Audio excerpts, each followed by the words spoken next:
Hello, and welcome to the Office of the Patriot. If you are a returning viewer or subscriber, welcome back, and thank you for your continued viewership. It is appreciated. And if you're new to my channel, well, congratulations on finding it. I hope you find the content worth coming back for. My name is Myron Ybarra, and I'm your host. I was told from a young age that when you're going to recite a fable, it needs to begin with the phrase, once upon a time.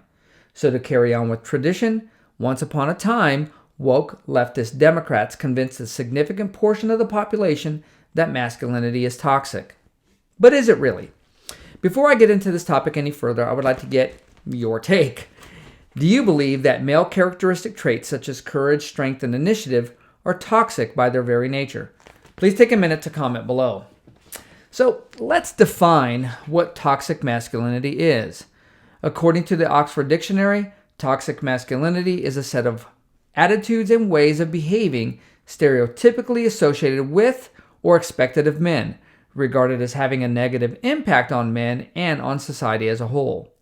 Like most woke leftist-derived phrases and definitions, this one too is without substance and is subject to interpretation, something that definitions shouldn't be.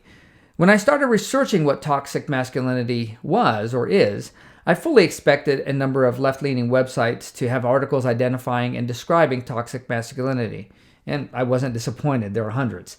What I didn't expect to find is that the term toxic masculinity is identified in a number of medical sites like WebMD.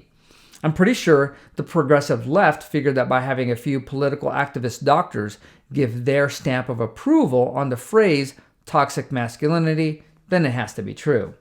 To that end, WebMD suggests that many of the natural traits of masculinity, some of which I mentioned earlier, are negative behaviors that should be avoided by everyone.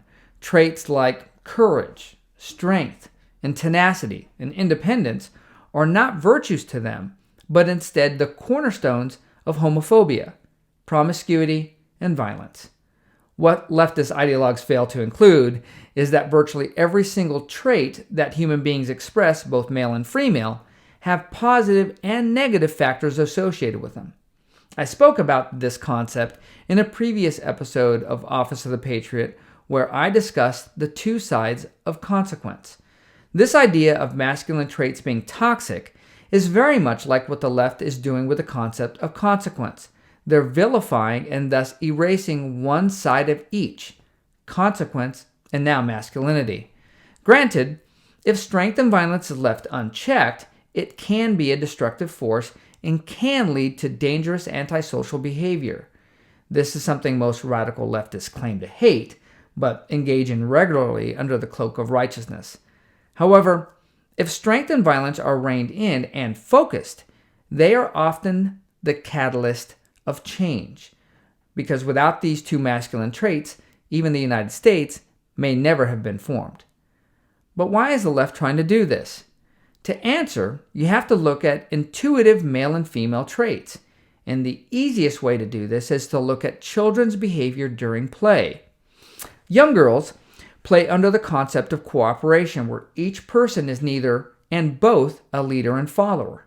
They play in the shape of a line. You typically won't see a group of girls playing with dolls where one girl is exerting control over the other girls or playmates. On the other hand, young boys play in hierarchical structures. Most athletic sports are structured this way as well. You have a team captain, a few ringers, and the rest are grunts. And everybody knows their place within this hierarchical society, like this. Our military, police forces, and even most large business organizations are structured in this fashion, where orders come from the top and they're filtered down to the grunts to eventually carry out those orders. However, hierarchical structures also breed competition, and a government bent on controlling a population doesn't want to have competition within their hierarchical structure, especially when those previous mentioned masculine traits I mentioned earlier throw a wrench in their carefully laid plans.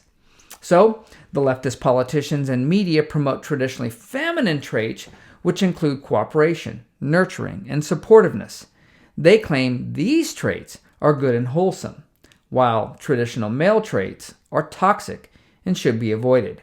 However, the truth to all these toxic masculinity lies is this: both masculine and feminine traits temper each other, and they're both necessary in men and women.